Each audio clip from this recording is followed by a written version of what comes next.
Et bonjour YouTube, on est parti pour un nouvel épisode de Watch and Learn.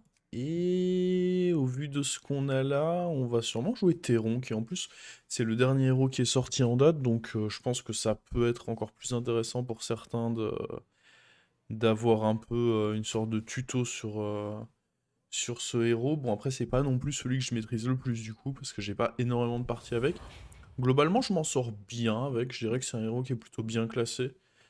Surtout que là, on est dans un setup où il y a bête et mort-vivant. À rappeler qu'il est disponible que s'il y a au moins un des deux, parce que bah, vu que son pouvoir ne synergise pas non plus avec tout, euh, vous n'allez pas l'avoir forcément toujours. Alors là, je réfléchis si jamais on veut faire un rush 3. Est-ce que... Donc quand j'ai lui, forcément, j'envisage le rush 3. Pour un rush 3, le... Ouais, ça peut être bien, mais c'est le seul truc qui est bien après. Le truc, c'est que j'ai pas forcément envie de prendre ça. Ça me dérange pas de tenter le rush 3. Je vais perdre un petit peu de points de vie en début de partie à cause de ça. Mais, euh... Mais ça me dérange clairement pas de me dire qu'on part vers ce genre de tour. En se disant qu'il y a certaines créatures qui, si elles sont récupérées, nous synergiseront directement avec le pouvoir. Ça me semble très très bien. Euh... Je lis pas mal de vos retours sur les Watch and Learn, ce qui me fait plutôt plaisir de voir que bah, c'est un concept que vous appréciez plutôt pour le moment. Le fait, bah c'est vrai, je reçois beaucoup ce commentaire, hein, et c'est vrai que ça peut être perturbant pour les personnes qui voient mes replays de live, mais sans avoir suivi le live, se dire, mais tiens, il répond à des personnes, mais je vois pas le message. C'est toute l'idée de faire ce contenu en exclu, avoir beaucoup plus la possibilité de me pencher sur le gameplay, sur les explications, et moins sortir de ma partie en répondant à gauche, à droite aux messages en direct. Parce qu'évidemment, on le sait, hein, je ne rate absolument aucun message pendant mes directs. Ça n'arrive jamais. Ok, il a up en face. Ok, c'est rare un Tchak qui up au tour 2. Je me serais... Donc là, mon pouvoir n'a servi à rien, hein, juste pour le mentionner. Et on va continuer à up ici. De toute façon, la taverne, elle est pas non plus extraordinaire. Bon, lui, il est pas horrible. Parce que mon pouvoir fait déjà mourir un truc dès le début. Donc c'est pas dégueulasse.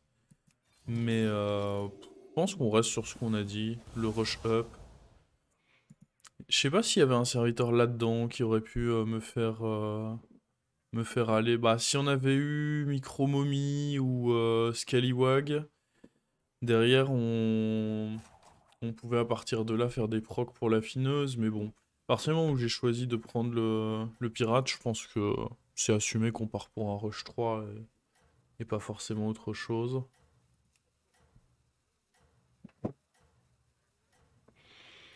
Hmm. Alors je suis encore aussi un peu à la recherche du design final de la miniature du Watch and Learn. Vous la verrez probablement évoluer de semaine en semaine. Normalement, pour atteindre un design final, bah, la semaine prochaine, je pense. Ok, là on se fait un peu péter la gueule. Ce qui est pas étonnant, hein. Il est resté taverne 1 si je dis pas... Non, il a quand même up 2. Ok, alors déjà ça peut être bien, parce qu'avec mon pouvoir ça le fait grossir en x2, du coup c'est très probablement ce que je vais choisir de prendre. Et avec une tasse à côté, parce qu'on n'a pas forcément beaucoup mieux. Hop, on fait ça là-dessus. Ah, il a rush 4. Ah, j'aurais peut-être pu être attentif et voir. Est-ce que si on avait rush 4, nous aussi, il y avait... Si on avait touché une savane, ça aurait pu être cool. Après, en dehors de savane, ouais, sur lui, ça aurait pu être cool. Sur un Ubarak, ça aurait pu être cool. Peut-être que... Ouais, j'aurais dû faire plus attention. C'est très rare que les gens rush 4, donc j'y ai pas forcément prêté attention, surtout que il était déjà un peu au fond, le bourg. Mais ouais, j'aurais dû faire attention que qu'on avait un adversaire. Au moins garder, si pas faire le rush up, au moins garder la tasse en main, puisque là, ça ne sert à rien de toute façon de l'avoir joué de ma part. Donc, pas malin, pas malin. Alors, on va quand même faire grossir notre chevalier, puisqu'on le fait mourir ici. Attends, pourquoi il est revenu en 5? Ah oui, parce que c'est le même, mais avec le... Et oui, j'oublie que c'est quand même le même avec tous les mêmes boosts. Donc il était lui aussi boosté par la tasse. C'est pas fou ça. On va mettre un roll. Oh. C'est bien dégoûtant. Il y a lui qui est bien, mais ça implique que je prenne ça comme dragon. Ma foi, on va pas vraiment avoir le choix, hein. On va rester sur un pouvoir là-dessus. Ça va nous le faire vite grossir, c'est cool. Et ouais, pas vraiment d'autre choix que... Bah lui, c'est le bon serviteur de la taverne. Et si je veux pouvoir utiliser ce bon serviteur, je suis un peu obligé de prendre le dragonnet rouge, qui est pas le meilleur des dragons, mais on devra s'en contenter pour le moment. Ça ressemble un peu à un sort. Donc évidemment, les compos qui sont fortes, comme je l'ai dit au début, à jouer avec le pouvoir, c'est les morts vivants. Parce que bah, directement sur des Anubarak, vous pouvez les faire proc plusieurs fois. Notamment là sur le chevalier, ça le fait grossir plus vite. Et sinon, ce qui est fort avec, c'est tout simplement les bêtes, et notamment avec grenouilles en fait. Le fait de faire mourir les grenouilles encore plus vite, ça fait que vous rentrez très rapidement dans le côté stat exponentielle de la compo. Et donc très très solide évidemment. Alors en parlant de très très solide, l'adversaire qui est pas dégueu. Ah, j'espère qu'il va quand même réussir à venir tuer mon... Ah, il faut qu'il tue ma 6-1, j'aime... Ah, ça devrait... Ah non, je disais ça devrait être le cas, mais non. Du coup, elle grossit à nouveau qu'une fois. L'objectif, c'est quand même qu'on arrive à la faire mourir 2 fois par combat. Après, la bonne nouvelle, c'est que ça veut dire qu'on gagne nos fights, donc au moins je garde mes points de vie. Oh là là, c'est dégueulasse, ça. C'est vraiment dégueulasse. Le rôle, là, je pense que je vais up. Et... Ou alors je pourrais... Ah ouais, en plus c'est un timing où il va être fort parce qu'il va avoir sa découverte. Si je veux pas me faire casser la gueule, il faut limite que je fasse un double roll en fait, pour essayer de m'améliorer. Parce que là c'est un timing où il va être très fort. En théorie c'est un timing où il chope sa découverte. Donc ouais, on va essayer de... Oh, oh ça c'est extrêmement intéressant. Ok, ça j'aime bien. Et puis on remet un petit roll. Ok, intéressant aussi. On a rassemblé des paires et sur mes 2 meilleurs serviteurs. J'aime bien, j'aime bien. Donc ouais, là l'idée vraiment ça a été de me dire... J'aurais pu up, hein, c'est toujours très tentant de level up sur ce timing là parce qu'on se dit bon, je up pour 5, je fais un achat pour 3, ça se met parfaitement bien avec les wiggles que j'ai pour le tour. En début de partie, on n'aime pas trop dépenser de l'argent dans les rolls. Mais je pense vraiment que contre cet adversaire, je m'exposais à prendre beaucoup de dégâts en faisant ça. Et mine de rien, bon, il y a moyen de toucher quand même des trucs, hein. Là, on a bien renforcé notre board. J'en suis content. Et prochain tour, on va pouvoir bah, up pour 4 cette fois. Sûrement faire un roll et puis vendre 2 trucs et aller se renforcer un peu. Ah ouais, en effet, il est solide. Est-ce qu'il va booster Tarek Goza? Oh, avec... bon, il a boosté l'autre. Je sais pas si ça nous arrange vraiment, mais... Oh, j'aurais quand même tendance à dire qu'on n'est pas... Ce qui m'embête, c'est... Ouais, ce dragon, là, il est fort. Il représente beaucoup de stats. 1-1. Ouais, on va perdre. Pas de grand-chose, cela dit. C'est ça le truc, c'est que... Bon, je perds quand même, mais il faut prendre en compte que si j'avais pas renforcé mon board, là, c'était pas -6 qu'on prenait, on s'exposait presque à du -15, je pense. Donc ça reste quand même intéressant de pas avoir simplement level up. Est-ce qu'on se dit que ça c'est un bon achat et puis on roll et on trouve un meilleur truc? Parce que c'est pas dit qu'en un roll je trouve 2 tavernes 4. Donc ça me va de me dire que lui il est pas horrible comme achat. Puis on met un roll. Et alors on a ça qui est plus fort à l'instant T. Que je pourrais... Le truc c'est que du coup ça va faire que mes chevaliers vont avoir un peu du mal à mourir. Je pense que... J'aime autant prendre la paire sur la liche. Bon, je sais ce que vous allez me dire. Ce board ressemble un petit peu... enfin, je sais pas que ressembler, hein, c'est complètement un board où full pair, mais c'est pas... Disons qu'en général, quand vous faites un all-in sur des paires, c'est plus garder des paires qui sont faibles sur le board. C'est là que c'est problématique. C'est si vous avez par exemple une paire d'éléments plus, bon bah ok, c'est une paire qui en théorie est pas trop dure à récupérer, mais qui coûte en tempo sur votre board. Là, les paires qu'on a, c'est des créatures qui sont fortes quand même. C'est des créatures qui apportent de bonnes choses sur mon board. Donc je suis pas mécontent de les avoir comme paires. Je sais pas si je vais pouvoir level up. En plus, le Vol'jin, il doit être fort maintenant. Oh, il a up 5 carrément derrière. Oh, il est pas si fort que ça, hein. Non, non, ça va clairement se passer tranquillement ici.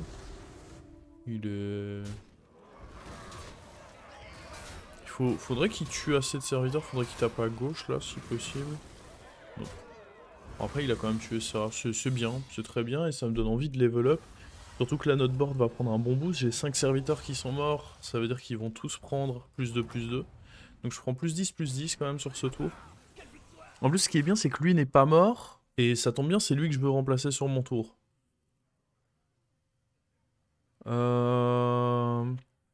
Maintenant, faut réfléchir si je up. Je suis quasi sûr que j'ai envie de up. On est fort. Aller chercher un trip pour un 6 si j'ai envie de jouer mort-vivant, c'est cool. Donc le up me semble forcément cool. Et puis là, on vire lui. Et on rentre ça. Et on reste sur nos pouvoirs là-dessus, hein, pour bien le faire grossir. Ça me semble cool. Là, ce qui est bien, c'est que le boost là-dessus, on va pouvoir l'utiliser à la revente. Et maintenant qu'on est taverne 5, il va falloir un peu trouver notre compo. On est leader, et j'estime qu'on n'a pas un mauvais tempo, donc le up taverne 5, il est pas déconnant. D'ailleurs, en face, ça a up 5 aussi. Non, le up 5 est vraiment pas déconnant ici. Il a beaucoup de sens. Maintenant, va falloir réussir à trouver comment on s'adapte pour les prochains tours, parce qu'il y a des paires dont je vais devoir me séparer. Ce qui est sûr, c'est que eux, je m'en sépare pas. Ils sont trop gros. Le reste, clairement, ça peut bouger. La solution simple, ce serait de réussir à faire un triple, hein. Ça, c'est évidemment, ça m'aiderait énormément. Ça simplifierait tout. Mais bon, c'est pas forcément toujours possible. Et auquel cas, on devra faire des sacrifices de certaines paires. Parce que là, j'ai l'obligation de me renforcer pour le prochain tour. Après un rush 5, enfin rush 5. C'est pas un vrai rush, hein, mais après un up 5, du moins, on va dire, plutôt. Je suis un peu dans l'obligation de... Oh, c'est dommage, du coup, on va être 1-9 là-bas. Il est fort, lui, hein, il va me casser la gueule, je crois. Oh, et puis en plus, il prend des petits value trade. Oh là là, y a rien qui allait dans les trades, non? Ouais. Ah, c'était pas fou. Ouais, Chronormou, quelle carte, hein. Chronormou très dominant dans la méta actuellement, hein. Ça vous permet tellement de revendre vos stats sur un gros truc que vous gardez. Oh, le Vol'jin, il s'est fait pourrir, le Vol'jin. Il a pas passé un bon moment du tout. Alors, contre un joueur de bête, commencer à rentrer un Leroy, c'est pas ce qui va être utile. Donc ici, on va roll. Non, c'est pas fou ça non plus. On va continuer les rolls. Faut vraiment de quoi se renforcer, quoi, hein. Ça ne m'aide pas à me renforcer, honnêtement.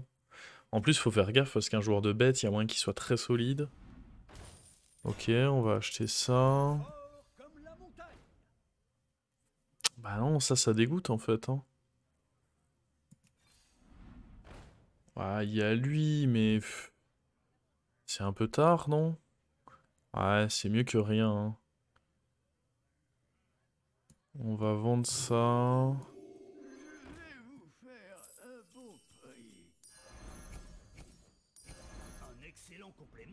Oh là là, pas possible d'avoir un triple, quoi. C'est fâcheux.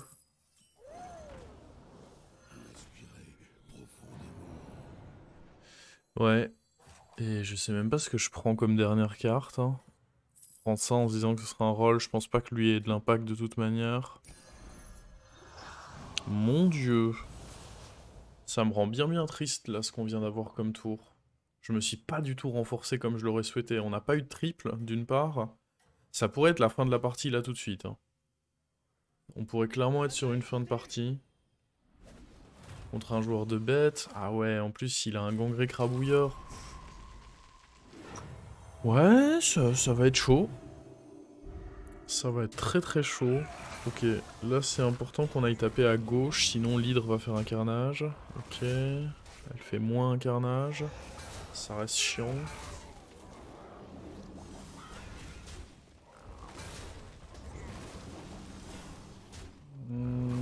Faut vraiment pas que l'hydre réattaque là. On peut... On va match nul, parfait. Parfait, parfait. En plus match nul, c'est-à-dire qu'on prend tous les boosts sur la 7-6. Et par contre là, bah à nouveau, il me faut des rolls, mais là... pas vraiment des créatures qui vont m'aider. Pour l'instant, on est vraiment carré juste par le fait qu'on ait ça, hein. Est-ce que... honnêtement, je suis à un stade où je vais prendre ça, hein. Toute stat que je peux grappiller pour me faire survivre, on vise plus du tout le top 1 là. Les rolls ont été trop misérables le tour d'avant. Tout ce qui peut me donner un semblant d'impression de survie, je prends. Baron, ça sert à rien. Bran, je peux prendre, hein. C'est pas fou, mais je peux prendre. Ça reste mieux que ce que j'avais là. Ok. C'est pas un mauvais rôle. On va prendre ça. Double réduction, je suis pas sûr que ce sera utile, mais écoutez. On prend. Et on reste de toute façon sur l'idée du pouvoir là-dessus, hein. Ça fait que mine de rien, ils grossissent très très vite, parce que normalement, Chevalier Éternel, même dans un bon setup, vous en avez 2 qui meurent par tour. Donc ça grossit bien. Là, j'en ai 3 qui meurent par tour. Donc ça grossit extrêmement bien.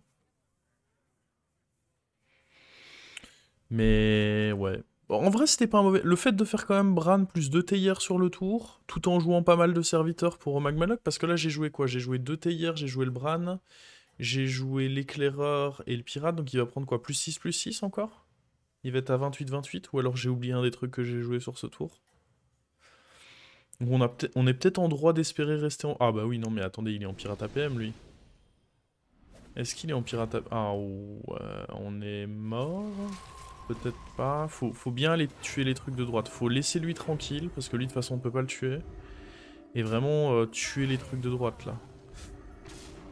Ok. Aïe aïe aïe, il y a une Elisa dorée dans l'histoire.